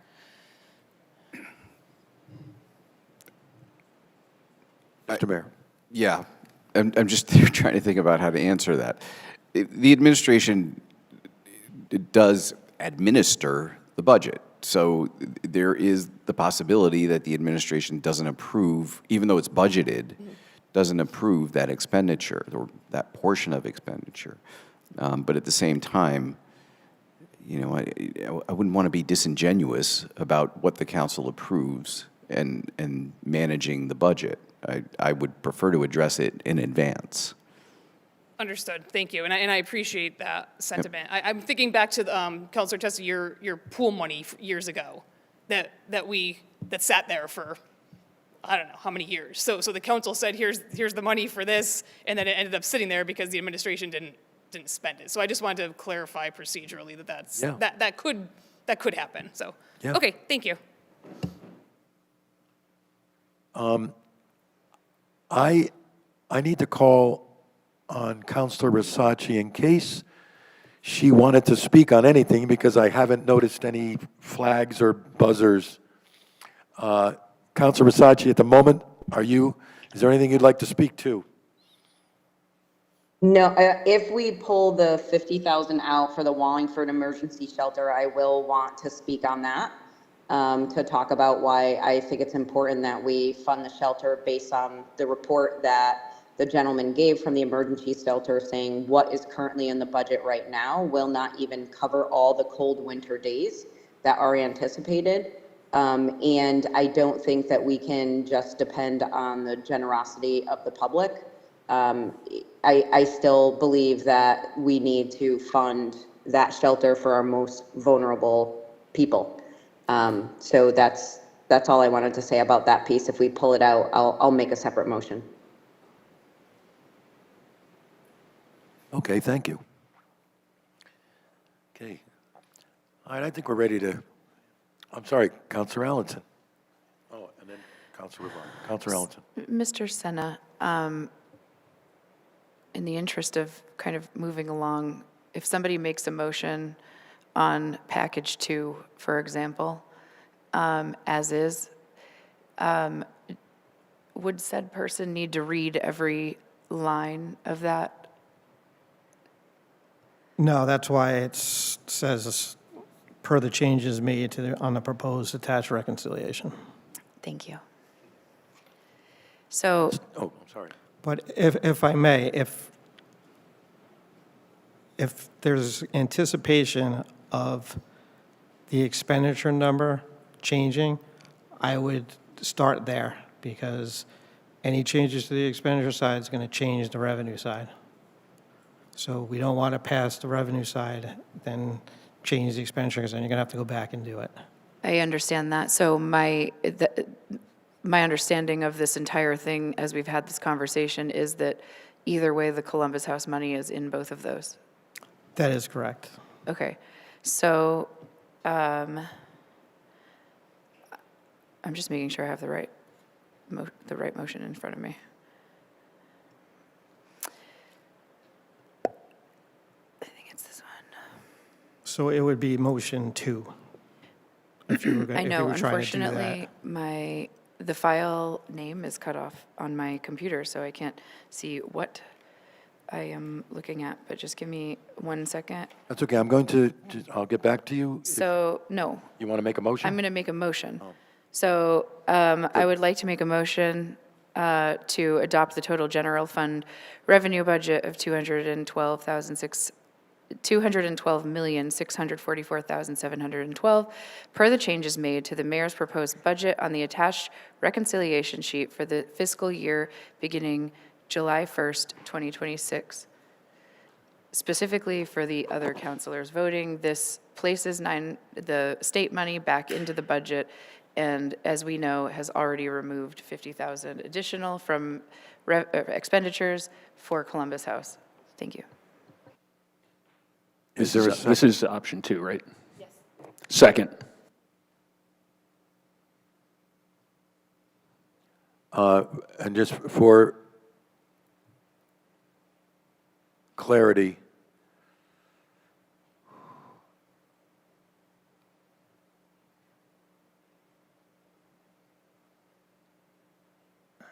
The expenditure side is the same for both versions? right, but in both versions, it was the same motion, right? Oh, but, so by Yes. specifying which version we're talking about, That's why I clarified version 2. yeah, that would be, yes. Okay. That would have the details sheet, which shows 1.9, or $2 million increase to the audited fund balance. Right, so we're on that one. And it's properly moved. Okay, discussion. Councilor Lavin. So I'm begrudgingly inclined to support this in the spirit of collaboration of you guys coming down from what I expressed in the beginning. My ideal budget would have been 1 million instead of 2, and then using the state money to kind of wash that off. wash that out. And I hate to predict that this will be a problem, or we are gonna, but I'm confident we're gonna have cut into the general fund, what will end up being 2 years in a row. So again, I would rather have been one, but I often say that you lose battles, but it doesn't mean you give up on the whole collaborative war. So, thanks. Councilor Rivard. Thank you for that, Mr. Laffin. And I do want to remind people from the motions meeting, for folks who didn't watch it, I think the collaboration was clear. Did a lot here. I think we ended up, the mayor had proposed a good budget, fully funded the base portion of education. This package option here restores the full strategic budget there. It also increases some critical fire positions, as folks have mentioned, addresses a few other, just errors and other items that I think are to the benefit. And at the same time, the town council supported package here would reduce the average tax burden something in the order of, it's around 50% of what it otherwise would have been for the increase. It's still an increase. I know folks were hoping to get to zero if possible. I think that's probably out of the cards, but it's a 50% reduction off of that. And so, thanks. I hope everyone can support this. Councilor Tata. Thank you, Mr. Chairman. First of all, I want to thank all my fellow councilors and the chairman for their active listening, willingness to participate and compromise and hear out my ideas during the process, even if they felt some of them were not in the realm of what they consider. I think you all listened and we negotiated some numbers up or down. I felt that my ideas and plan, while not ultimately passing, were given due consideration, and some of the ideas did make it into the final vote. However, as I did not present the package as one whole take it or leave it package to achieve a tax decrease, which I saw as quite doable, some of my ideas for savings were adopted, but then additional spending was added. That wasn't the point of what I was going for. So I identified savings for the purpose of saving taxpayer dollars, not to find savings to then add more expenses. So I want to just recap and take a look at the numbers. We needed to find $4.6 million in order to not raise taxes. My plan that I presented identified $7.2 million in savings, which would have resulted in approximately a 2.5% tax decrease. In the spirit of compromise, I was willing to come up to $4.6 million in savings to achieve the 0% tax increase so that we didn't have to increase taxes at all. What ultimately happened was approximately $1 million in additional spending was added by the council, and then some of the savings that I identified were used to only zero out the additional expenditures and then some extra. But this still didn't result in a flat tax. There's still an increase. And by adding almost $1 million in recurring expenses without finding recurring savings, such as an across-the-board savings per department, which I proposed, we have set ourselves up for another increase next year. Now we found out that we got about $1 million in state money. That, as some others have said, should automatically come right off the top, in my opinion. And that money also is not a gift. That's taxpayer money. The residents of this town paid that money, whether in their state income taxes, business fees, etc. So as a whole, personally, I simply can't accept the premise we've been working under that every single year our taxes must go up to cover wage increases, etc. Something has to give at some point, and it should not always be on the backs of the taxpayers. Last year, due to revaluation, our residents experienced an unprecedented tax increase. I started out this budget season pledging to do everything I could to lessen that burden this year. I stated that my non-negotiable this year was raising taxes, that I simply would not back anything that did so. I presented a plan to reduce taxes. I compromised up to get to zero tax, but I absolutely will not support any plan this year that raises taxes. We can't keep asking the people of this town to find ways to pay tax bills that they can't afford and not expecting the government to do its share to help. Annual tax increases are not a requirement, and I hope that we can move away from that mindset. Thank you, Mr. Chairman. Thank you. Councillor Reynolds. Thank you, Mr. Chair. I too just wanted to express my gratitude for the collaboration and the communication throughout the whole process. I would love to be able to figure out a way to pay for the required services that people need in this town and at the same time not have to burden the taxpayer. But I think there's some hard realities we have to kind of grapple with, and it's something that I've talked about a little bit. Some of you probably are tired of me tired of me saying it, but one of the things is we have to learn how to accept what things actually cost. So, you know, it feels like sometimes as a society we have this tendency to say, I want to pay this much and nothing more. And that's negotiation, but that's not often negotiation in reality. Our schools have not been funded properly for years. For whatever reason. I'm not blaming anybody, it's just a reality. So now we're playing catch up with everything that we put in there. Every elevator we put into an aging building, every boiler we place in a flooding basement, it's an expenditure against a cost that's already eating at us.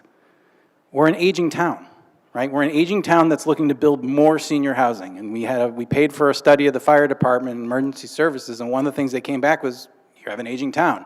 You're gonna cost more services. So while we age, myself, all of you, people like my parents, and we grow closer to being on that fixed income we hear a lot about, the flip side to that reality is as you get closer to that fixed income and then find yourself in one, you become more expensive too.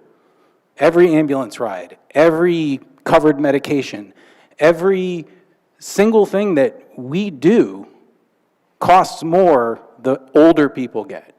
So if we're a town that's getting older, and we're not necessarily shrinking in population, then everything is going to become more expensive anyway, outside of wages, outside of other things. And we have to keep that in mind. And what we really need to do, again, is what do things actually cost? I thought about this budget like all of us, I'm sure, did, and at the end of the day, all I came out of it with was, it sounds like people need more services, and we're not able to provide them with this budget. So we gave more money to the fire department. Again, aging population, more need for services, required services. Now, I also said before, $9 million every year into the budget, providing we never use it, is fine, but what happens when we use it? So we have to start preparing for that inevitability when we start using that money that we're supposed to be using, because those are the services that we tell people we're going to provide. If we don't hire enough people to provide all those services, that's on us, not on them. So again, what do things really cost? So I just want us all, again, in the true spirit of collaboration and everything else, and I too worry about the amount of money that we're going to have in the bank when it comes time to build a new high school or renovate two or do whatever we're going to do. But we really, really, really have to be honest with ourselves about what it is that we want to do, what we think things should cost, and then the reality of what we can do and what things actually cost. So, in the spirit of collaboration, I support the use of the $2 million as opposed to the $2.9 million into the of our own revenue, and I really appreciate all the work that everyone has done up here. So thank you for letting me talk. Thanks. Councilor Versace. So I just wanted to follow up on what Councilor Reynolds is saying. I agree that we really need to be realistic about what things cost. We know that the schools are really deteriorating. There's lots of roads that need to be repaired, and I agree. The conversation isn't as simple as our taxes going up. It should be like, what level of service do we want to maintain in Wallingford, and what does it realistically cost to sustain it responsibly over the next 10 to 20 years?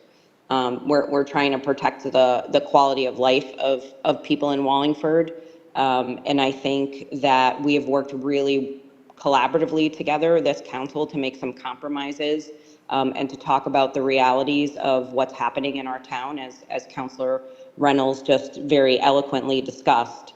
And I think that it's really important that we keep that in front of mind. I also support the $2 million versus the $2.9 million. I am actually very proud of us as a council that we've been able to work together. We may not agree on everything, but I think we did a really good job this year listening to each other, having respect for one another. And I think that is a very good example that we're showing to our town, that we're trying to keep everyone's best interest in front of mind. So that's all I wanted to say. Thank you, Mr. Chair. Thank you very much. Anyone else?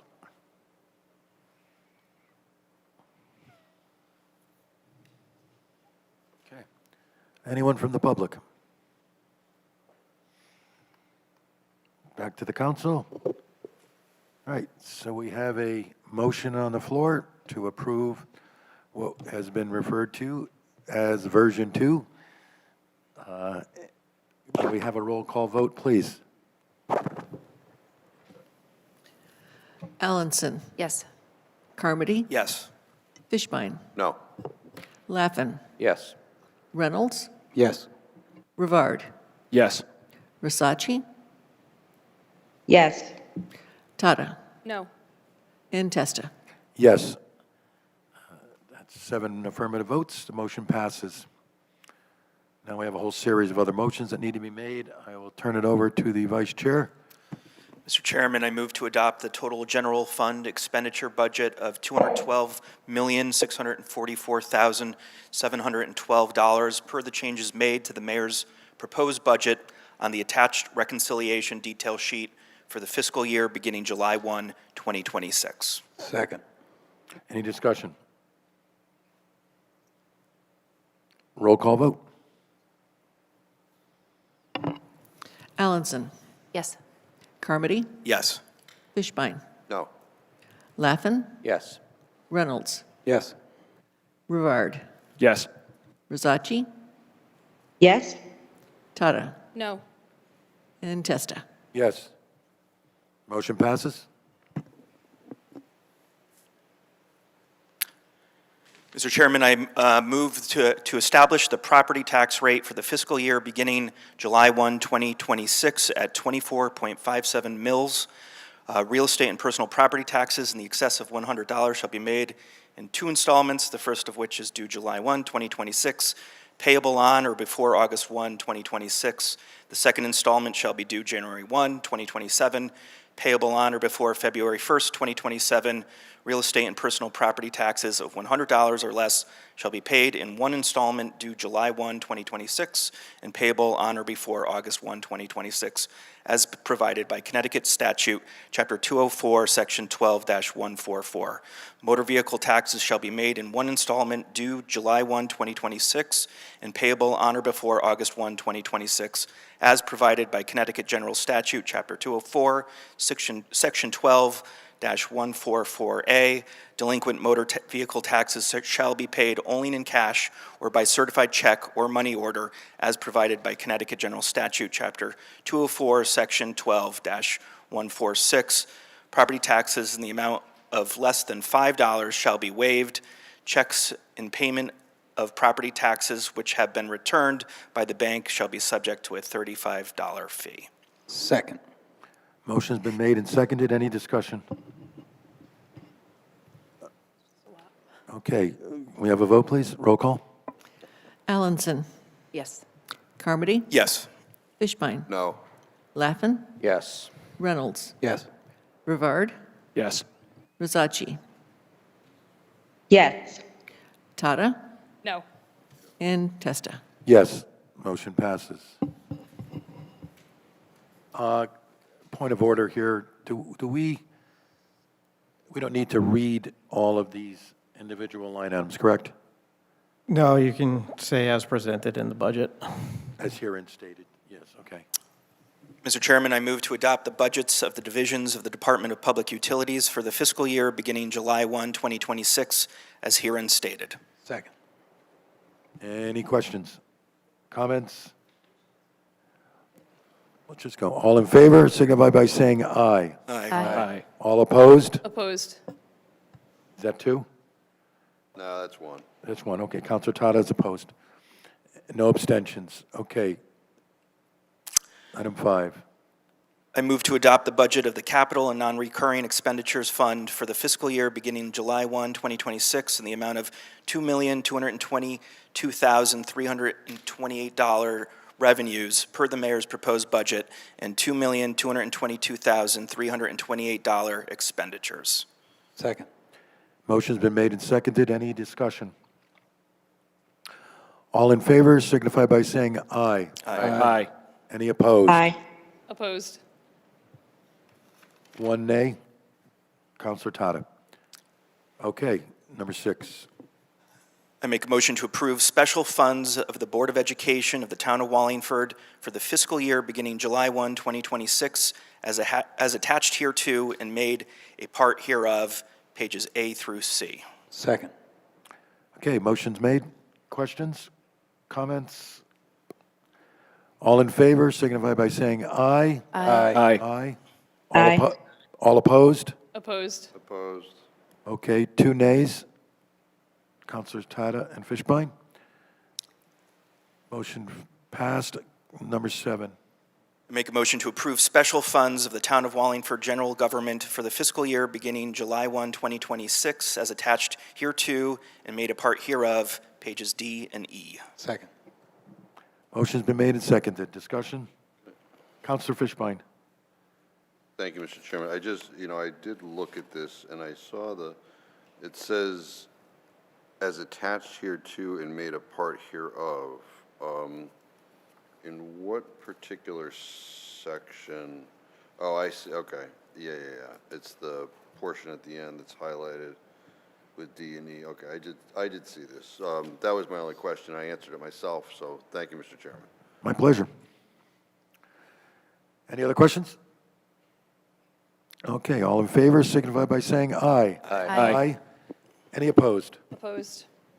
1 negative. Counselor Tata. Number 8. I make a motion to approve capital appropriations in force reserve fund for the fiscal year beginning July 1, 2026, in the amount of $708,710 revenues and $708,710 expenditures. This represents the amount as of March 31st, 2026, which may decrease as expenditures occur through June 30th, 2026. Second. Motion's made and seconded. Any discussion? All in favor signify by saying aye. Aye. Aye. Aye. Any opposed? Opposed? Okay, 1 opposed. Number 9. Make a motion to authorize the chairman to sign 3 copies of the finalized budget, 2 to be filed with the town clerk and 1 be placed on file in the Wallingford Public Library. Second. I'm not signing anything. Okay, motion's been made and seconded. All in favor signify by saying aye. Aye. Any opposed? Aye. Sorry. Any opposed? Oh yeah, okay, go ahead and sign. I'll get behind this one. All right, thanks. I think that's it. 2 things. I want to thank everyone for just everything you've done through this whole process. It's been an experience, no doubt, but I appreciate the way everyone's worked together well. And I do want to apologize for the confusion that I caused with that item, Councilor Tata. Really was not intentional. So, unless there's nothing else to be discussed or on the agenda, it looks like we're done. I call this meeting adjourned. Thank you.